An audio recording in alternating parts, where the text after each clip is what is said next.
nginabantwana ekhaya, nginabantwana bosisi, nginabantwana ababangani. So ngifisa ukubona ikusasa benekusasa eliqhakazile, ngifisa ukubona benekusasa elihle kakhulu. So njengoba nibona esizweni sethu, izwe lethu libulawa ngama-drugs kakhulu, Nkosi yami.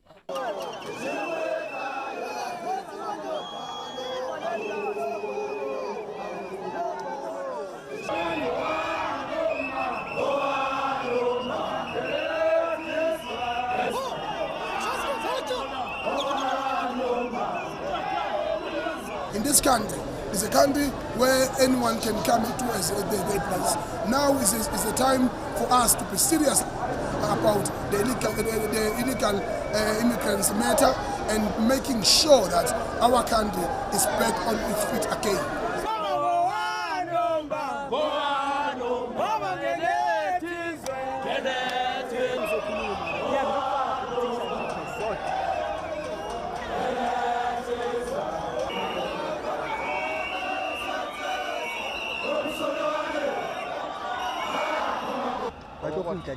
Hey, what's up, so?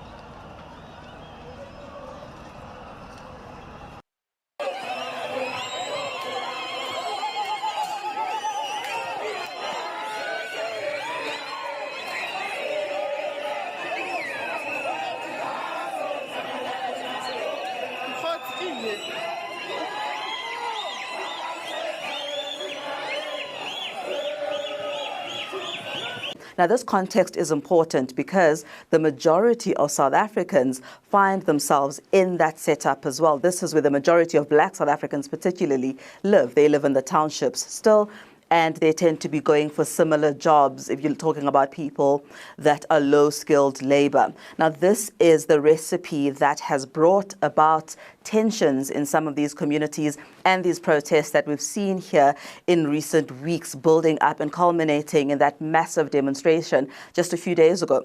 Protesters, South African protesters particularly, are saying they are being muscled out of jobs. They're saying that they are being muscled out of jobs by companies that are, instead of hiring them, are hiring undocumented migrants so they can underpay them. This is the claim.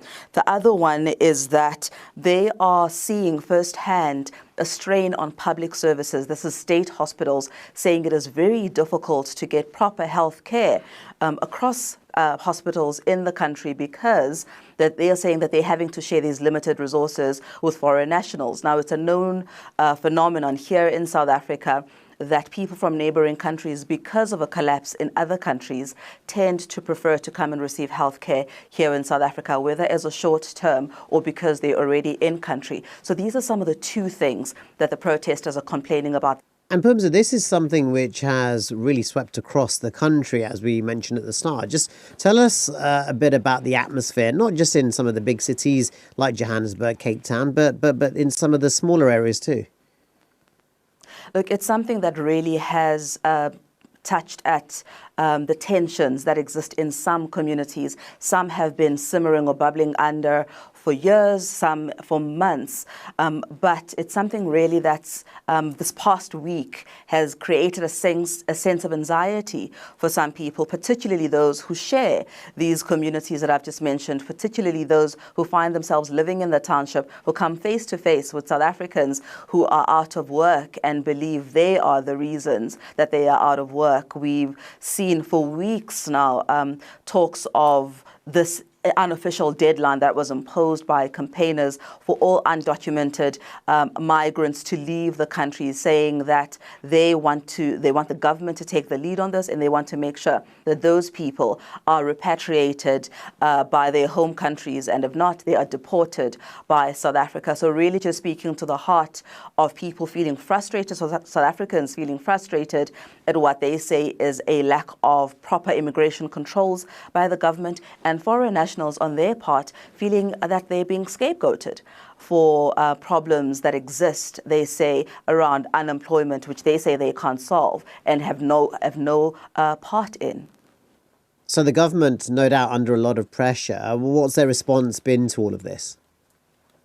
Look, they've tried to strike a balance in their response, I've noticed. So on the one hand, they've said that they understand the genuine grievances around staggering unemployment levels. We're talking about 30% of the country's population is unemployed. And some people say, some organizations say those figures could even be much higher. And a big part of that population is young people. Some of them are educated, some are not educated, but they're sitting at home and then they are unable to find jobs. So the government has said, look, we understand that these grievances are genuine, but on the other hand, we will not allow people to take the law into their own hands. This is in response to sporadic reports that we've seen of citizens doing what you would call stop searches on people that they find on the streets and wanting them to present proof of nationality and wanting to see people's documentation to see, are you here in South Africa legally or not? The government has said that is not allowed, and anyone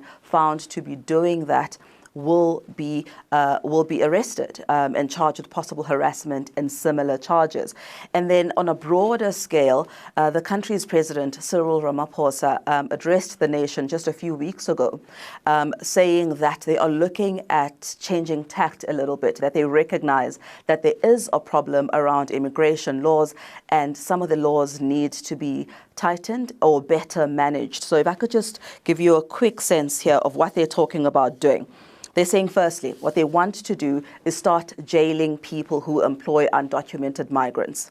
This is a serious, they're saying this is a serious offense and they want to be seen to be taking it seriously. So that's the first one. The second, they say they want to set up courts which will be looking at fast-tracking deportations of people who are found to not have legal status in South Africa, so bypassing some of the delays that tend to happen in the courts. The other big one is that they want to relocate repatriation centers, which are normally found here in Johannesburg, for example. They want to move them and have them closer at border posts so that it's an easier transit between the border post into the receiving country. And lastly, they say they want to get better interaction and better cooperation from African governments, saying that for much too long, South Africa has borne a disproportionate amount of the burden of what happens when other African countries' economies struggle, that migration tends to move down towards South Africa. And they're saying that they are taking the strain for that and need African governments to also step up and help their citizens.